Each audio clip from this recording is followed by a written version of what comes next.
Mana 2026-yil 21-yanvar inspeksiyaga chaqirdi xodimlar. Hozir ariza qoldirdim. Uchtepa tuman tergov faoliyati harakatidan norozi bo'lib qoldirdim. Hozir meni eshitishdi. Vajlarimni keltirdim. Tergov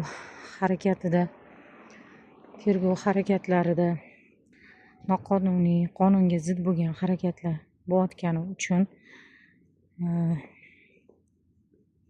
ya'ni komissioniy ekspertiza tayinlanmagani,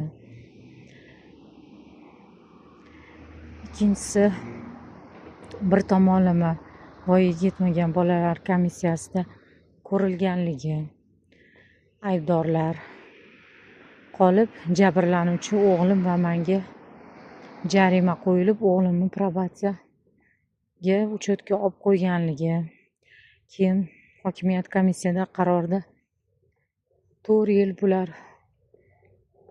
4,5 yil ushlab turgan bo'lsa, nima uchun hozir o'sha qaror na hokimiyatda, na Uchtepa tergovida, na bolalar komissiyada, na inson markazi sho'ba xodimlari ham hech kim o'sha voyaga yetmaganlar komissiyasida ayblanuvchilar ishi ko'rilganligi to'g'risida qarorni menga hech kim taqdim qila olmayapti. Bu ish 4,5 yildan beri sudga chiqmayapti. Shu bo'yicha keyin uchinchisi tergovchi Muhammadali Jabborov o'zini ish faoliyatida jinoyat ishini olib borgan davrida jabrlanuvchi o'g'limni global klinikada yotgan davolangan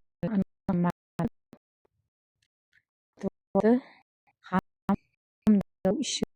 ko'rgan jinoyat alomatlari yo'q deb delo yopilib ketyapti. Uchinchisi o'sha paytda men kelishgan Zubayevjon, men borman, sizni telefon chaqirganman. Bu narsani kelishmagan holda. Buni Alloh ham ko'rib bilib turibdi. Keyin ayblanuvchilarni qilgan ayblarini aytish uchun 4-5 ta guvohlarimiz o'sha payti kelgan. Shunda guvohlar o'zini guvohligini bergan. Keyin tergov jarayonida tergovchi o'ziga tanish bo'lganmi yoki notanish bo'lganmi pedagogga chaqirib, o'ta bolalar bilan savol javob bo'lgan. O'sha paytida guvohlar o'zini guvohligini bergan, urganligini aytgan. Bittasi qo'rqib aytmagan, lekin hammasi o'g'limni urganligini tasdiqlagan. Lekin mana 4,5 yil o'tgandan keyin bular sun'iylashtirib, guvohlarimiz ikkinchi tomonga hozir o'tib ketganda, tergov ishida nedirki men ularni majburlab shu gaplarni aytishga men majburlagan ekanman.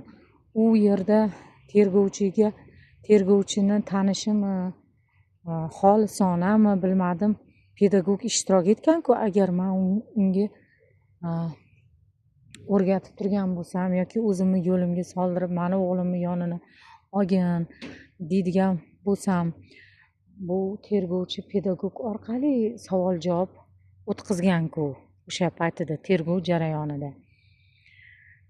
Keyingi masala, xullas ayblanuvchilarni qilgan ishlarini guvohlar hozir ular tarafga o'tib, guvohlarimiz sun'iylashtirilgan.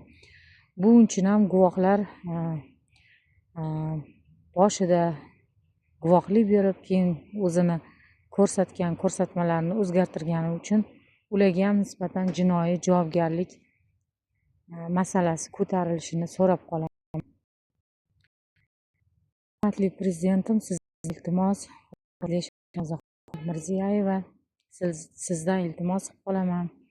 Yolg'iz onaman.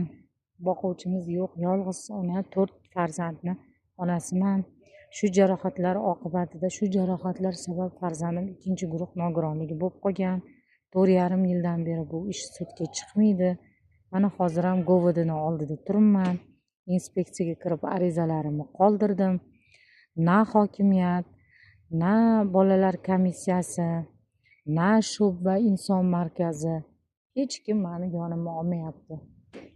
Hozirgi kunda hamshiralik kursida 2-kurs o'qiyapman. Farzandimga yordam berish uchun kasalligini oldini oliy, farzandimga yordam beray deb shu harakatidaman. Lekin bosh miyalarni sexlarim bor edi. Sexlarimni sotib farzandimni davolatib oldim.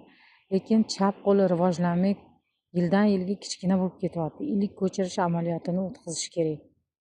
Buni hozir qilmasak, bola hozirgi paytlarda bir yurib, bir yurolmay, bir qarasa yaxshi, bir qarasa yurolmay, mana shunaqa holatlar kuzatilyapti.